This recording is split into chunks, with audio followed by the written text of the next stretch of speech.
What's going on, y'all? So listen. What's going on, y'all? So we are back again for a whole new episode of Love After Lockup. This is season 5, episode 4. Okay, and it's called Dark Side of the Spoon. Girl, this episode was a mess, to be honest, but at the same time, So we're gonna get into it. We got Chelsea and Mikey. Baby, Chelsea and Mikey, I just feel like at this point, their scenes are just really gonna pull at my heartstrings, okay? Because, oh my goodness, I was in my feelings a little bit. They are on their way to his sister's house, right? And I guess the sister's house is the mother's house. She's staying there going through all of the affairs, and Mikey feels a whole lot of guilt, y'all, and it's understandable because she's no longer here, the mother, and I believe he said that the mother passed away probably like, a couple of weeks ago or so. It's been very, very, very short, since the mama passed away, and he was in jail for the past how many years and wasn't there for her physically. And he just feels that guilt that he wasn't able to see his mama on her last days, and all of that situation that was going on. And I feel real bad for him. I really do. But at the end of the day, this how you got to look at situations like this. Like, if I'm gonna be out here doing stuff, I need to take in consideration not just myself, but the people around me, because they are truly affected as well. And especially because you don't know how life will throw you a curveball. Okay, so you need to cherish each and every day and each and every minute, and you need to think about each and every decision, because you'll mess around and end up in a situation like Mikey. Go to jail and your mama or somebody that you love die. Okay, and I hate to say it like that, but that's just what it is. It was really nice to see him. Usually I have an issue when it comes to these women on this show having their kids involved in these inmates with these men that they really don't know like that. But for some reason, I don't know. Maybe Chelsea didn't do it in a way that I felt like it was a little bit much, and you got the boy calling him daddy and all this stuff. He just so happened to be checking up on him to see if she was okay. And, Mikey just so happened to be in the car. And, they said, hello, how you doing? Nice haircut and all that stuff. And that was it. I was fine with that.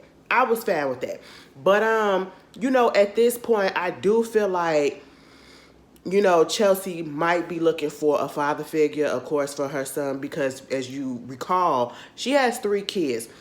The first 2 kids, their father is in their life, but the last kid, he's not, And so I don't want her to move too fast on that front, I just want her to keep it slow, even killed the way that it is.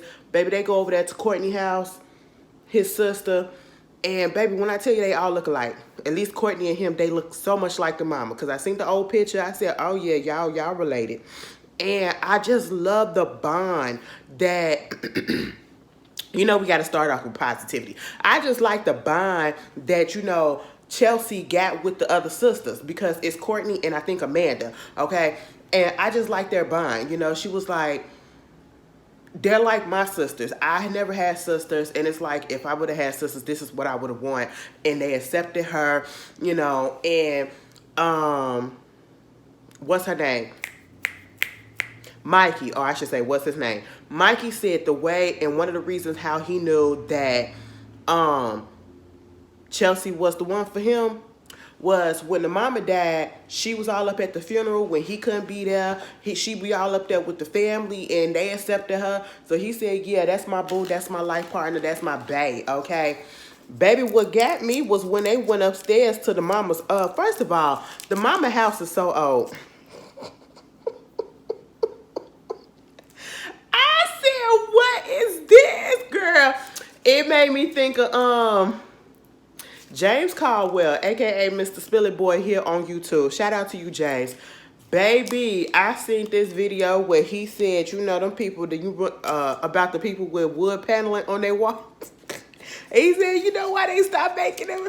Because you go over somebody's house and they got wood paneling back in the day, and it might be had roaches back there.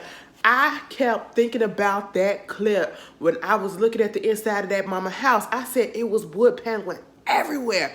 I said, we gotta take it back. We gotta take it back. And it just looked, no shade, it looked so congested, and it looked like it could be some little critters around there some way, somehow. I don't know. And it possibly could be clean. Okay? It just looked that way. All right? Looks can be deceiving, you know? And so when they went upstairs to the bedroom, to the mama's bedroom, it was a whole bunch of stuff on the bed and all this stuff. And then, you know, they talking about we gonna stay here tonight. You okay with sleeping up in here with me? I said, excuse me, I was with Chelsea. I'm sorry. Chelsea ain't do nothing wrong in that situation. I feel as though it would have totally weirded me out. First of all, I wouldn't feel comfortable sleeping in your mama's bed, period, if she was alive or if she was gone. But it's still the fact that toppled on that she's no longer here, and you want me to sleep on this woman's bed. First of all, it's a respect thing for me. You know, I don't care if you give me permission. It's a respect thing. You know, that was her space. I don't want to come in and invade it like that, you know. And then I'm sleeping on her bed, and then you up here probably trying to play around with me. And girl, ain't nobody got time for that. I do not want them spirits on me like that. Okay, you know. And then, you know, it was a birthday card that never got to him. It was for his 30th, I believe.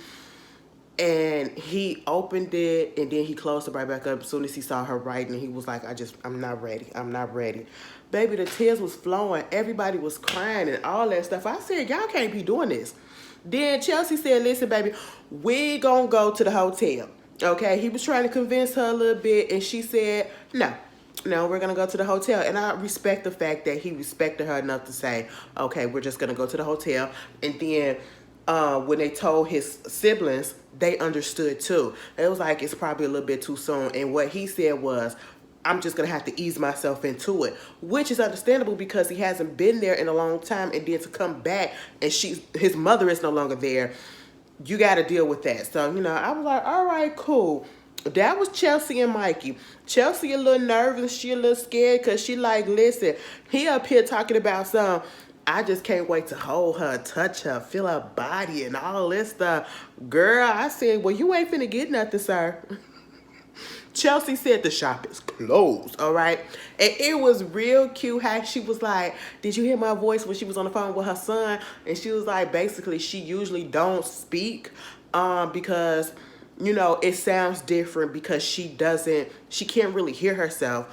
I don't know if she fully can't hear herself or, you know, she could partially hear herself. But either way, we know how some hearing impaired people sound when they try to speak when they're deaf, you know.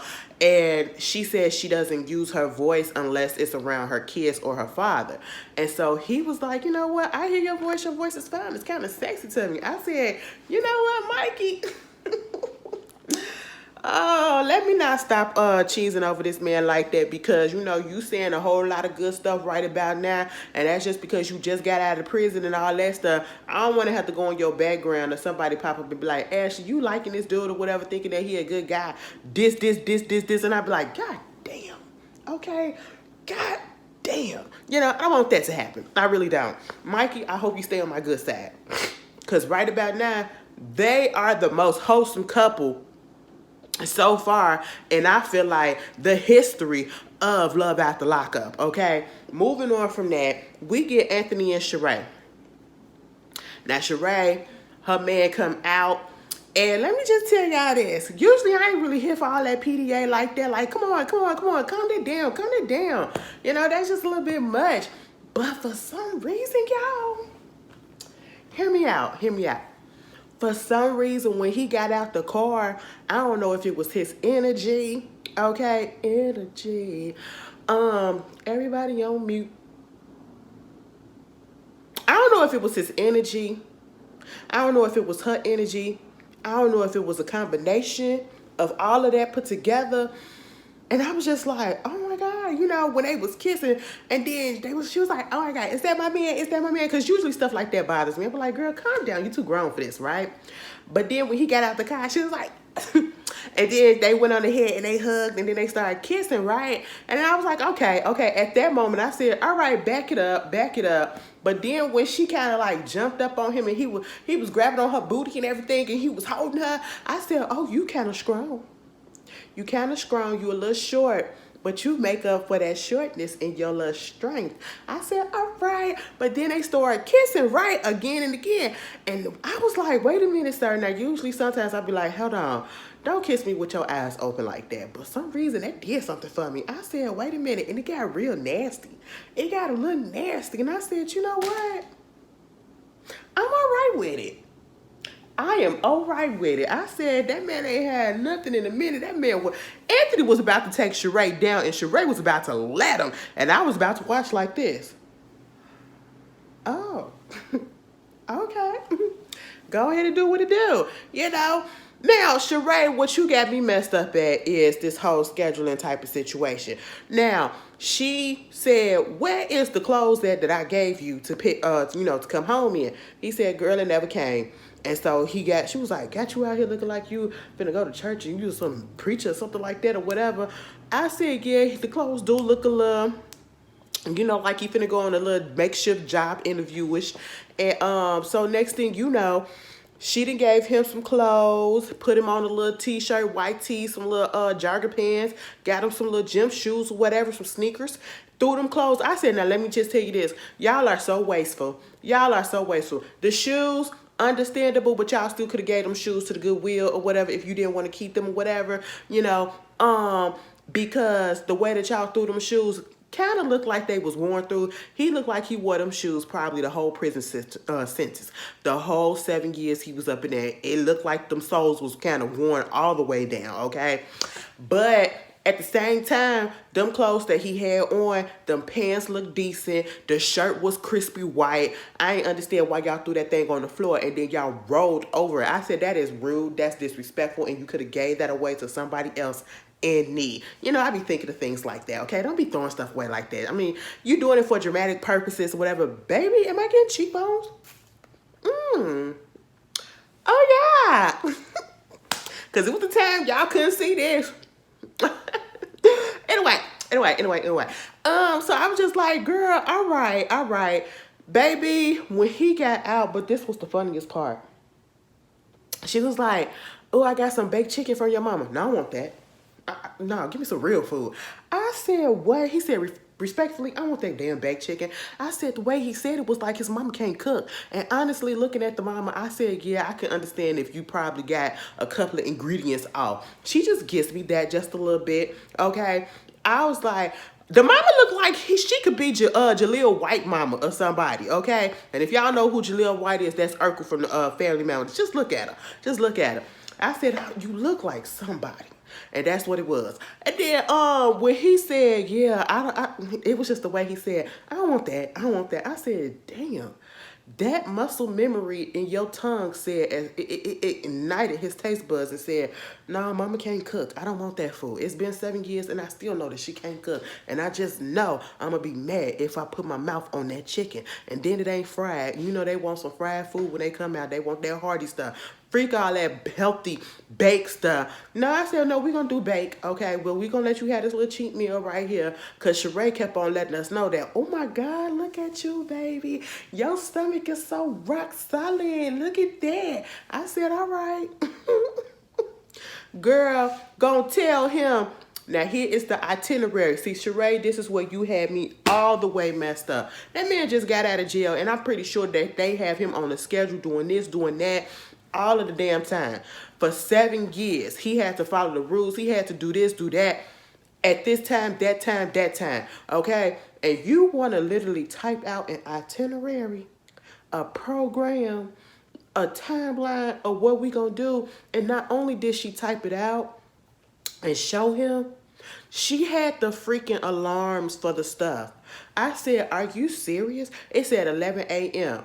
feed Anthony. 1 p.m. go get his haircut.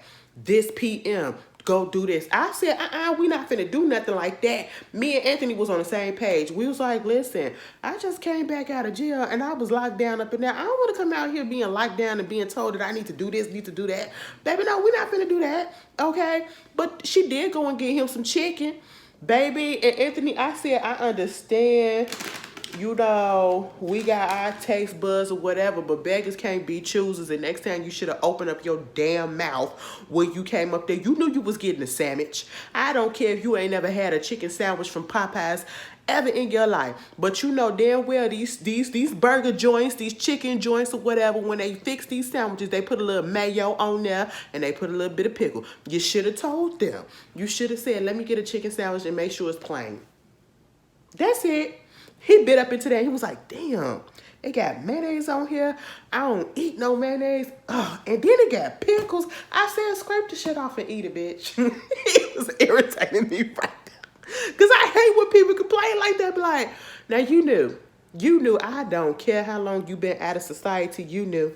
Okay? What you do when you was in jail? You put them pickles to the side, right? Uh-huh. That's what it was. Anyway, speaking of mayonnaise, have y'all seen this TikTok account?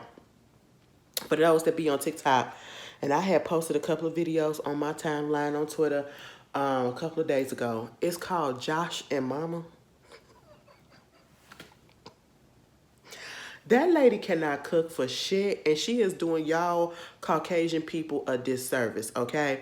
I don't know if it's fake or if it's real, but some of that stuff be looking real, because I'm going to try to go with real that she be cooking like that, because she really be sitting there eating that stuff right afterwards. I seen one where she cooked the chicken. Mama does not believe in thawing the chicken out. She never told the kids, baby, had the chicken out and had this ground beef out, had the turkey out so that it could unthaw by the time I get home from work and y'all get out for school. Okay, she never told them that, because she literally just put it up in the pan. And somebody said that that's how you supposed to cook it. I said, no, the hell not in no black household. We thought that shit out. She took a pack of chicken breasts that was rock solid, put it on a grill, had the maxi pad still stuck to it. That's how solid it was. Y'all know that pad that be up in there soaking up the blood and all that stuff, the juice. Girl, I said, what in the hell is this? And ate that shit. I said salmonella poisoning. That's all I'm going to say. But she is messing y'all up, my Caucasian viewers. Y'all know I love y'all because y'all love me. But I'm going to just say this. I know it's a freaking stereotype about y'all loving a whole bunch of mayonnaise. Okay? Now, let me not get this wrong. I'm going to try to debunk that just a little bit, because I like mayonnaise too on stuff, you know, just a little bit, but I like it, okay? I would never down it. Not that Miracle Whip bullshit. It's a little bit too tangy, too sweet. I like mayonnaise too. This lady put mayonnaise in every fucking thing. And I said, I never knew to even think of putting mayonnaise in a cake. I never knew to put mayonnaise in this, put mayonnaise in that. I said, why? You put mayonnaise in a stew. You put mayonnaise to make Alfredo. That is disgusting to me. I said, no, you are doing your people a disservice, and I'm so sorry about that. Y'all need to have a community meeting, and y'all need to gather her together, and y'all need to sit there and pray, and she used no type of seasoning. Oh, she is doing y'all a disservice. She is proving these allegations true. Anyway, moving on from that. Girl, she took him to the barbershop. He looking around. He said, wait a minute. He said, oh my God, the food good. Thank God we ain't got to live up in the hood, though, because they was in the hood getting that Popeyes, okay? And she was like, Anthony said, thank God we ain't got to live up in the hood. And he was looking at how everything has changed over the past 7 years since he been gone. And then he go to the barbershop, and they up in there talking. He was like, listen, I'm only coming out here to get my hair done, and that's it. And the barber even said, yeah, don't nobody come out here this way for nothing but to get their hair done, and they out. I said, damn, is the area really that bad? And thankfully, this is a barber that knew him, right? He was the last one to cut his hair before he went to jail. And the dude said, listen, at this point, I already knew that he was going to go to jail. Something was going to happen to him because he was popping up with a whole bunch of money. And I knew the nigga ain't had no job. So it's like, where you getting all this stuff from? Of course, he had to be doing some illegal stuff. So there's that. And Anthony is doing that same trope where everybody say when they get out, man, you know what? I learned my lesson. I needed that. I wouldn't change nothing because it's making me the man that I am today and making me go through what I needed to go through to be like, listen, you got to settle down. You got to get your life together and all that stuff. He said he about to go to school for culinary arts. I said, all right, come on, you finna do a little cookie. He do look like he could probably make some good shrimp Alfredo. He do. You know, everybody and their mama know how to make Alfredo. So he looked like it. He probably put butter on and in his cornbread. You know, he probably know how to make a little bit of cornbread from scratch. So, you know, I try Anthony food for a second. You know, a little taste. Oh, okay, that sounds good. That's probably why he went to school, because he know his mama can't cook, so he had to cook for himself. There it is. There go the connection. Meanwhile, you know, he got dreams and hopes and aspirations of getting the food truck. I said, baby, this sounds like season 1 of The Chi with Brandon. Okay, and if you ain't never seen The Chi, go watch it. It's a good show. It's on Showtime, or you can watch it on Paramount Plus. Okay, that's a little plug. You know, bitch, the show ain't coming back until next year. I am so mad. This writer strike just fucked us all up. Anyway, moving on from that, Sheree, I'm gonna need you to get your stuff together, because I don't know what it is that she trying to prove. Nana, I got a man. You thought that I couldn't get no man or whatever. You thought that you was gonna be the only one that was gonna get a bitch and I wasn't gonna have nobody. That's how she feeling when it comes to her baby daddy. And that is the whole reason why she is inviting him to this welcome home party that Anthony don't even want. He said, baby, I don't want all this extra shit and this dramatic. I don't want that. But this is what she wants, so I'm gonna just go along with it. And the main reason that she's throwing it is to show her baby daddy that I do got a man. I said, girl, you need help. Okay. Moving on from that, girl, I hope whoever is, you know, trying to make it to the hospital, make it there, because y'all doing a lot out there. Melissa and Louie. Oh, excuse me. Melissa and Louie. Girl, they snuck up out that house at 11:45, okay? 11:45, Melissa got up off that couch, and she said, Louie, I think your mother's sleeping. You ready to go to the hotel? And he was like, yeah, come on, let's go. I said, Louie, you up in there reading that book. You still on the same page that you was on last week. What is the book about? And I feel like, no shade, I don't want to judge. Excuse me. I don't want to judge. You know, but it looked like you literally just opened that book up and made it seem like you was in the middle of that book. You know, I'm just saying, maybe you actually did read it because you've been up in jail, you ain't had shit else to do. But hey, it is what it is. I just don't believe it. But moving on, they get up, they go to the hotel. Girl, she asked about condoms. I said, well, are we finna be safe? No. I said, oh, we not? I said, first of all, somebody said in my comments, Louis does not look like he is, he's all the way together. Louis don't look like he's 100% clean. Now, that's not what I said. That's what that person in the comments said. And I'm going to just go along with it. But at the same time, we not going to get no STD test. Well, or any test or whatever. I would have did it just to be safe. You know, people say that they do it up in jail and all that stuff. But the paranoia in me, because, you know, people lie. And he been locked up for 10 years. You know, you just never know what goes down, okay? And there are certain things that people don't tell you all the time. And I'm not just saying that he did anything. I'm just saying in general. That's just what I would have did. But, of course, these people are horny. They are horny. Understandable. You've been waiting for years to get some, okay? And you did quote-unquote cheat. Honestly, I really don't feel like it's cheating if they in jail and y'all met up in jail. Y'all ain't never really met on the outside. Y'all wasn't hooked up on the outside or whatever. You met while you was up in there. They up in there for 10. Bitch, you want me to be dry all this? Girl, please, get the hell up out of here. Somebody gonna knock something out on me. Okay, like, girl, what? I'm putting my mouth on something. Anyway, moving on. I'm just saying, some of y'all agree, but y'all just ain't gonna say it. Okay, y'all know what I'm saying. So you got that going on. They go to the hotel, and he was like, yeah, no, I don't know. She was like, I want you to feel it. And he was like, yeah, you know, after 10 years, I really want to feel what's going on. I said, you know, understandable, but shit. Really, the first time? And she was a little nervous about how the first time gonna be, or he was too, because he said, listen, I want to give her the time of life, but at the same time, it's like, baby, I ain't had it in 10 years, okay? And when they finally did what they did, I said, you know what? Could we get about their room? That's one sex I didn't want to watch. I ain't even want to watch the get down with the get down, okay? That was just a little bit too much. To take it off the clock. Girl, move the camera out, okay? They woke up the next day. He was like, man, last night was amazing. It was amazing, you know. I thought I wasn't going to last, but I did. Girl, Melissa said, I thought it was going to be a few seconds. I honestly thought it was going to be a few seconds. He surprised me, and I said it was 3 minutes. He said it was 5. And I was like, you know what, baby, I'm going to let you have it. It was like, when you have sex, minutes are different in sex. It's a little bit slower. I said, all right, if you want to say that. But, it is what it is. It's to be expected. The man ain't had sex in 10 years. And she was like, come to find out, she thought her cycle was over. And once they started getting it, it kind of got a little awkward at the beginning because I guess he knocked it back on according to them. And I said, you know what, that happens.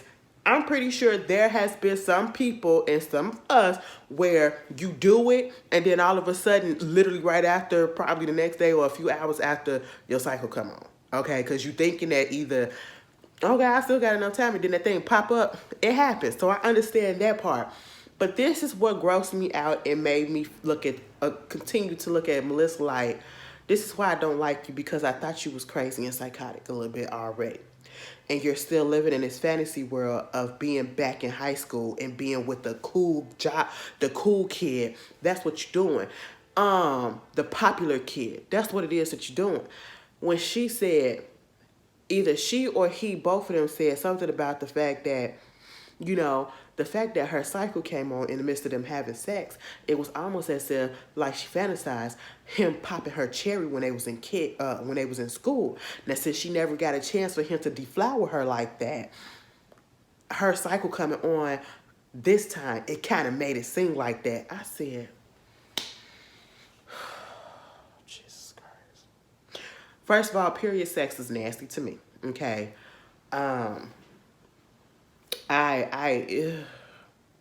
You got smells and mixture just, it's just a mess, okay? I just don't understand it. But for you to say something like that, I said, can we get back to reality, right? And then reality did struck them because Louis mama been calling him like 15, 12 times, right? So he called back. She was like, where the hell are y'all at? We're at the hotel. Oh, you went on to the hotel. Man, mind you, it's an unmarked car that's been sitting outside my house. What am I supposed to tell them when they come up to the door and when they ask for you? I said, first of all, they're not going to ask for him. Second of all, calm down, Donna. Third of all, you doing a bit much, okay? Fourth of all, we all know that you don't like that girl and we understand it. But you still gonna have to give that man some leeway. And if he gonna fuck it up, let him fuck it up on his own. I'm gonna need you to go out there and live out the rest of your days and go live your life. That's what I need Donna to do. Okay?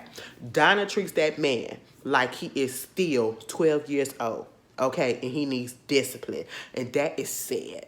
That is sad. All right? She needs to let him go. Cut that cord. And so he has to go beat up with his PO. He got 48 hours to meet up. So at the end, he can't be there no later than 4 o'clock. They go there. He goes in there. Melissa is in the car, because the whole thing about it is she wants to know whether or not he's going to be able to be paroled out there to New Jersey, or do he have to stay out there in Georgia? Because if he got to stay out there in Georgia, it's not going to work because he got parole for 10 years. You know what I'm saying? And so they get there. She stays in the car. She on the phone with her sister Allie talking about all the stuff that's been going on. And then she was like, well, how Donna feel? Girl, that lady went crazy on me. She's been acting crazy and nuts. So I said, truth be told, the reason why Donna and Melissa don't really mess with each other like that, because they the same people. I guaranteed you when Melissa has a kid, she's going to be hovering over that boy, especially if it's a son too. She's going to be the same way. She is going to be the same way. Okay? Meanwhile, Donna came out of nowhere and knocked on that window with a fucking wooden spoon. I said, oh my goodness, in her grandmama moo-moo. I said, what is going on, baby? I had flashback. I know half of y'all that had a grandma that popped you with a wooden spoon. Because I have, okay? And I said, not the wooden spoon. Donna, you going to have to get the hell up out of here. So basically, when what's his name? Louis come out. Louis basically got to pay a $150 fine and he got to pay $32 a month. And I feel like that's part of his restitution, right? And they was like, for how long? For 10 years. Okay, cool. So at this point, they gonna leave it on a cliffhanger whether or not he can go to New Jersey or not. I said, child. Anyway, That's them. Y'all not finna stress me out. Moving on from that, Andy and Brittany.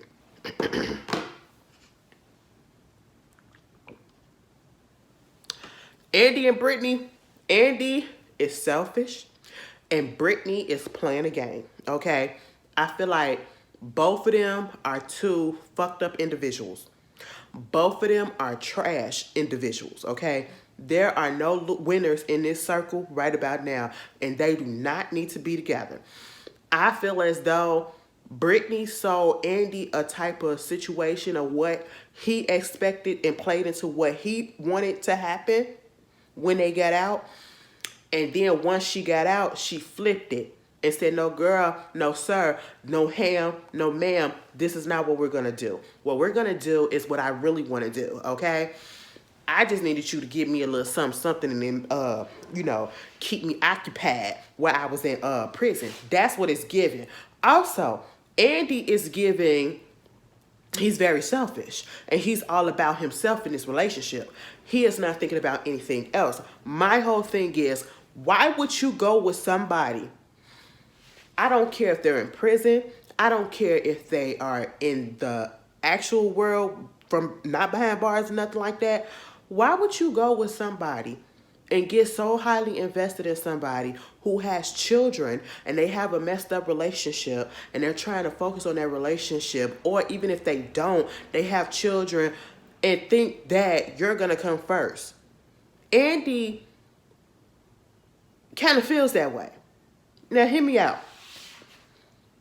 Brittany had to get on him because Andy said, basically, I feel as though with all this shit that's been going on, we should have went on ahead back to freaking Rome. We should have went on ahead back home to Rome, Georgia, okay?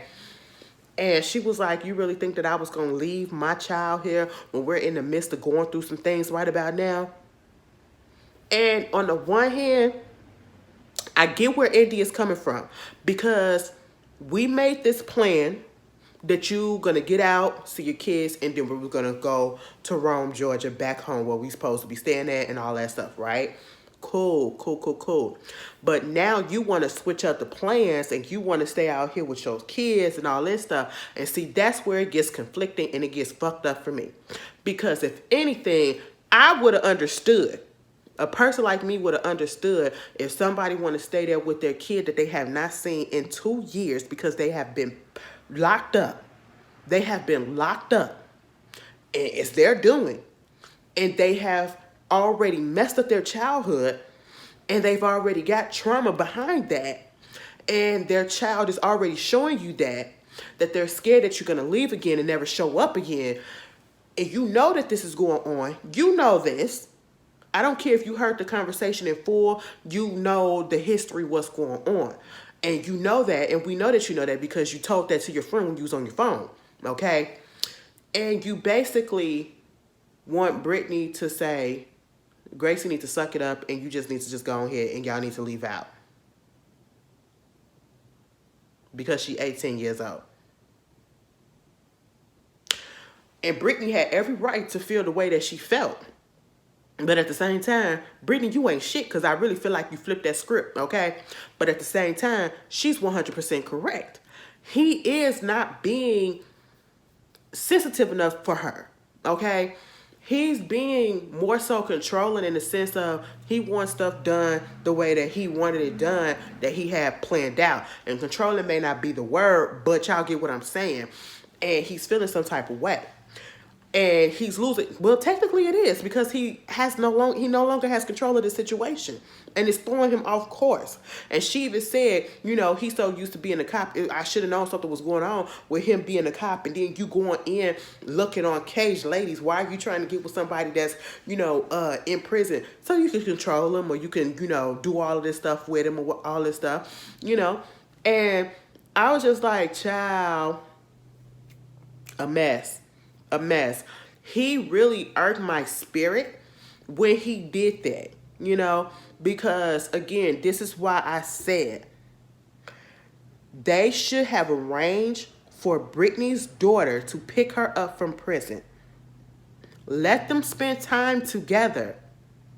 Whether it be a few days, a couple of weeks, or whatever, if the love is strong between Andy and that relationship was strong between Andy and Brittany, y'all could have sustained being away from each other for a little bit longer and let her get whatever's going on with her family situated first, right? And not even trying to fix, because you're not going to fix all of the problems, but be reacquainted with them, and then go visit him, then go kick it with him. That's what should have happened. And now you got two people, two entities competing for this one person's presence.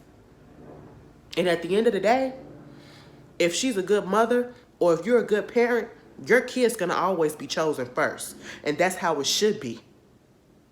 You're a stranger at this point. My kid's gonna come first. So how dare you basically tell me we need to get on the road and we should have just went on ahead and left the day before and all of this stuff.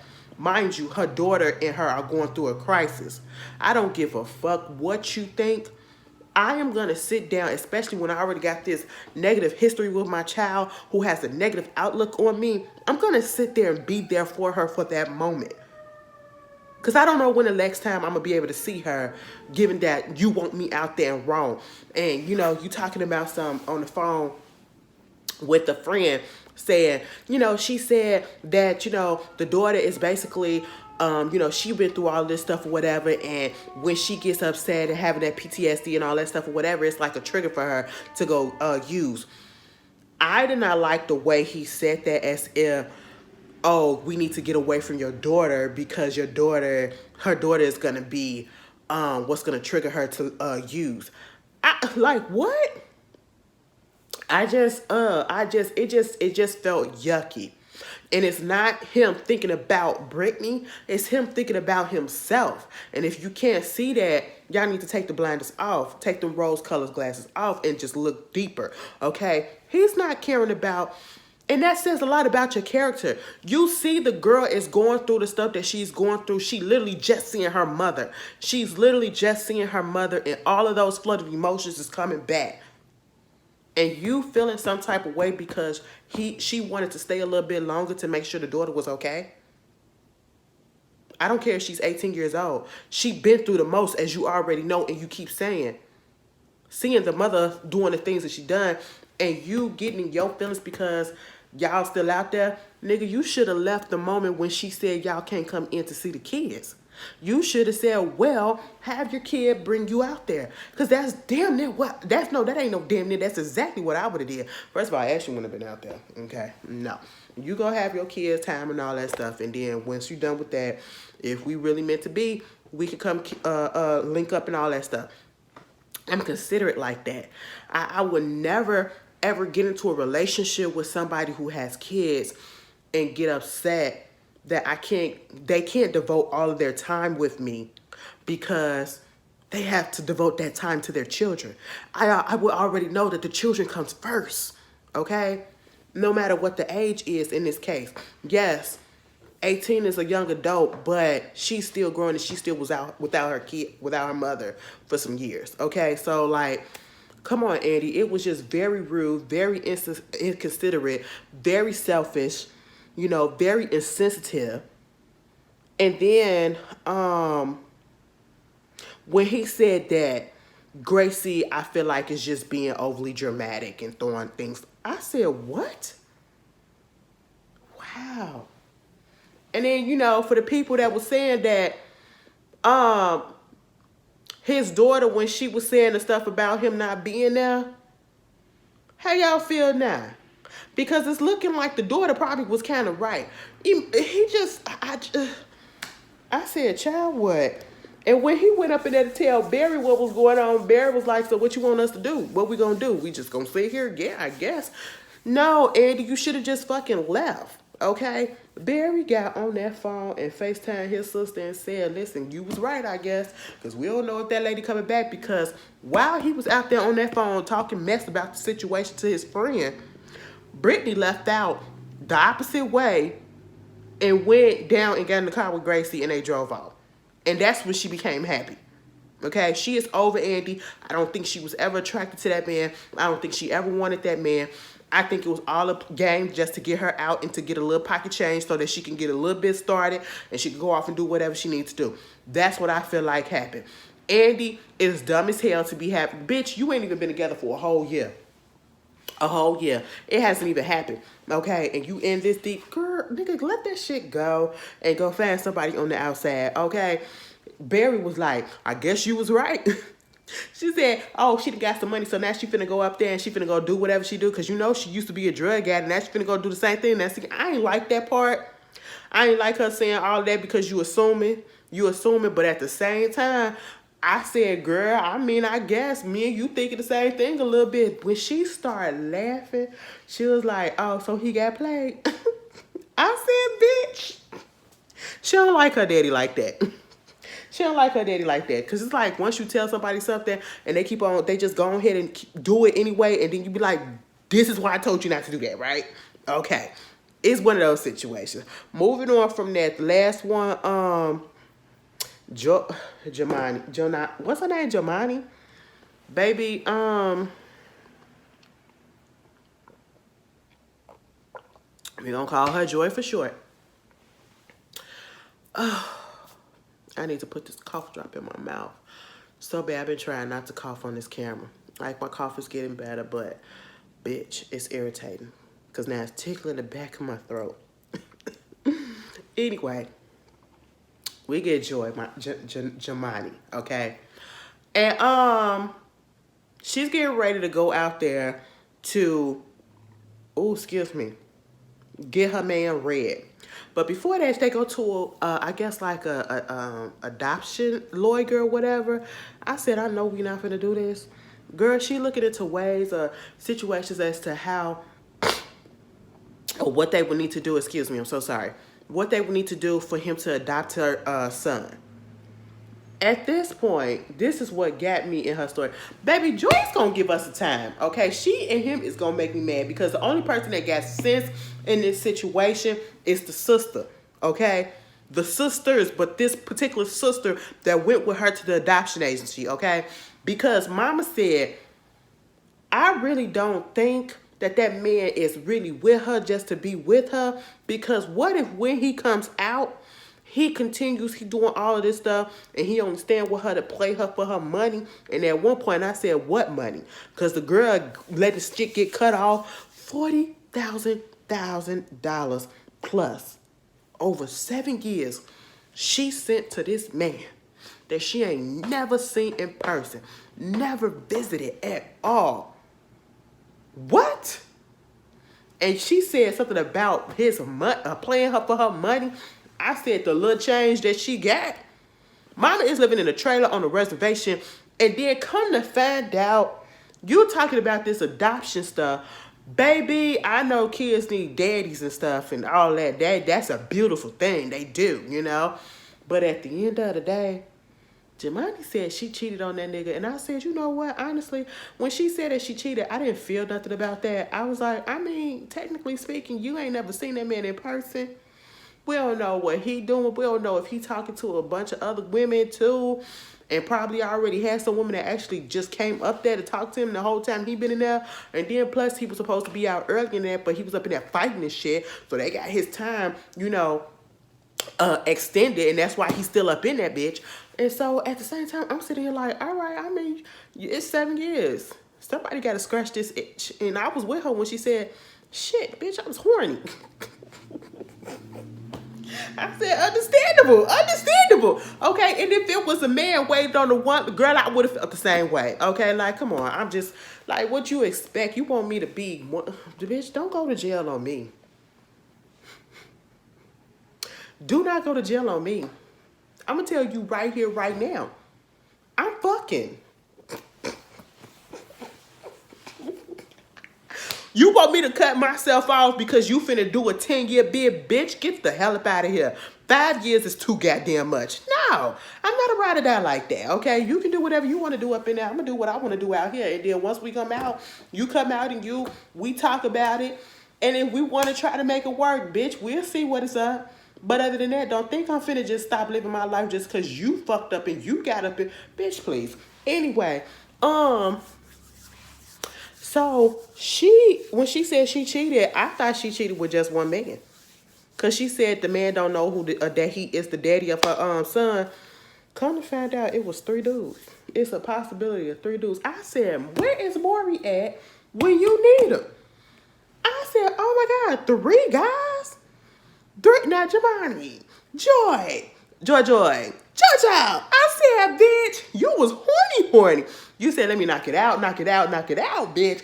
Back to back. So that means that she niggas back to back. Back to back. I said, now, man, I don't think I would have did that. I would have spaced it out.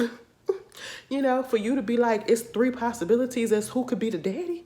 And then said that you told dude what was going on and it was okay. And that's why the sister said, maybe he's going to be with her just to take her money and use that as a give back. Nigga, you can't really be mad that she did that. I mean, y'all ain't never fucking... I'm not finna be possessive over somebody I ain't never seen in person. I just can't do that. We ain't even chat. They ain't even got J-Chat up in there. Y'all can't video chat. He ain't had Nan's cell phone where he could smuggle. I mean, Sante was up in there, on his iPhone doing FaceTime and shit. You ain't had nothing like that. Or you was being a good prisoner? Obviously not, because your ass was in there fighting. But I was just really confused. I said, girl, 3 dudes? 3 niggas. I said 3 dudes? Damn. And then taking the boy over there to the grandmama house and come to find out, I thought, now, girl, you went to the store to pawn your ancestral heirlooms that your grandmama sent down from generations to generations in a bow that was woven probably by your grandmother's hands that she dug in the earth with, that she prayed to the gods with, right? And you got $500 for all of that? To do what? And you brought a plane ticket? All because you ain't want that nigga to be driving that 18 hours? Oh. I said, so you got the nerve to buy plane tickets to go pick this food up? After you go pawn your stuff and only got $500 for it? Baby, Jamani is just dumb ass shit. She is moving like a lesbian, okay? Because I told y'all, we'll get up and we'll go to a bitch. We'll get up and we'll go to the person that we like. Because 9 out of 10, a lot of lesbian relationships these days are people that are not in our own state. We will hop on a plane in a second. Okay? And I'm just like, she's struggling. And you up here, girl, ain't no way in hell. Ain't no way in hell nobody gonna have all this power over me and I, bitch, from behind bars and I ain't never met him. Girl, get the Tinder squiddler out of here. Anyway, y'all, that was Love After Lockup. Y'all tell me how y'all felt about it. And we will see each other later. Enjoy your weekend, y'all. Peace. I gotta go.